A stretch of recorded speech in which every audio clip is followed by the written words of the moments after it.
Paul, in full training again for a BoxNation appearance on the 7th of December. Are you on track? Yeah, everything's going to plan, and training's perfect as always. And me and Anthony have got a good game plan for the 7th of December. Arnie looks as though he's putting you through the pain barrier there on that climber. Oh, definitely. It's a new thing he's got on his phone. He's got an app there that gives you 20-second burst, 10-second rest, but it's an absolute killer. It looks hard work. It is hard work. My arms and legs are in bits after it, but it'll all be worth it on the 7th. No pain, no gain, as they say. Exactly. Oh, he's shaking that guy! Shaking like mad there. The tremblers. WBO Intercontinental title, it's your first defence. I mean, how proud are you to be a belt holder like that? I'm very proud. As we stand now, I'm ranked 7th with the WBO. I'm challenging for the WBA as well, so hopefully I'll get a good ranking with them, and this time next year hopefully we'll be challenging for a world title of one of the belts. Now, you won the fight against Miguel Gonzalez very clearly, but he was a tough old boy to get out of there, wasn't he? He was very tricky, very cagey. I didn't expect him to be like that. The clips I'd seen on him on YouTube, he looked like he was going to come and have a go and be in my face, but he weren't. He moved his feet a bit, his defence was good, and it was a good test for me, especially at this time of my career. Obviously, this title is a sort of stepping stone towards a world title. Are you starting to have a little closer look at that world top 10? Not really. I had a little look the other day. The only person I really seen on there was Eric Morales' nephew. He's up there, so it'd be nice to have a little clash with him somewhere along the line. Let's hope he's not as good as his uncle, though. I don't know. He's one of my heroes as well as Marco Antonio Barrera. This time it's Ruben Montoya, another Mexican. What do you know about him? I've seen a little bit of him. I don't normally watch my fighters, but I've seen a little bit of him sparring.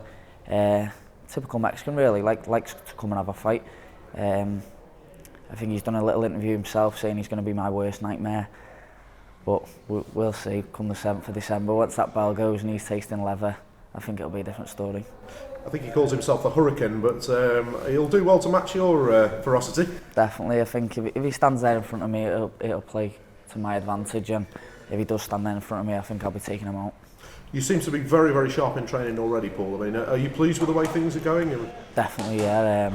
Diet's just starting now, and I'm feeling razor sharp at this moment in time, so hopefully everything stays good and we'll be even sharper come fight night. I guess Montoya, with a record of only 1 defeat in 14 fights, he's not to be overlooked, is he? Because no. It is a banana skin, potentially, this. Definitely, yeah. Like I say, he's going to come and he's going to fight, and if he's really tough, he's going to be there for the 12 rounds, but I'm training for 12 rounds and I'm training for a tough 12 rounds, and I've seen bits of him, so we'll be going in there with a good game plan and we'll see how things go on the night. Are you learning more with this sort of range of international opponents? Yeah, definitely. That last opponent gave me loads to look at on the tape afterwards. I didn't think it was a great performance from myself. I could have upped the gears, but I know that from that fight now I can always up the gears, and I'll know when to up the gears. You'll certainly not be short of support this time. I mean, it's Echo Arena again. It's one of your favourite venues, I understand. It is. I haven't boxed there since the Bellew Cleverly build, which was back on BoxNation a couple of years ago, and that was electric that night, and I'm sure it's going to be electric again. Big fight before Christmas, nearly the turn of the year. What are your sort of ambitions going into 2014? To keep working my way up the ranks, really, and push on for a mandatory challenger for the WBO world title or the WBA, and anyone what comes up I'll take, definitely. You feel you're ready for a world title fight next year?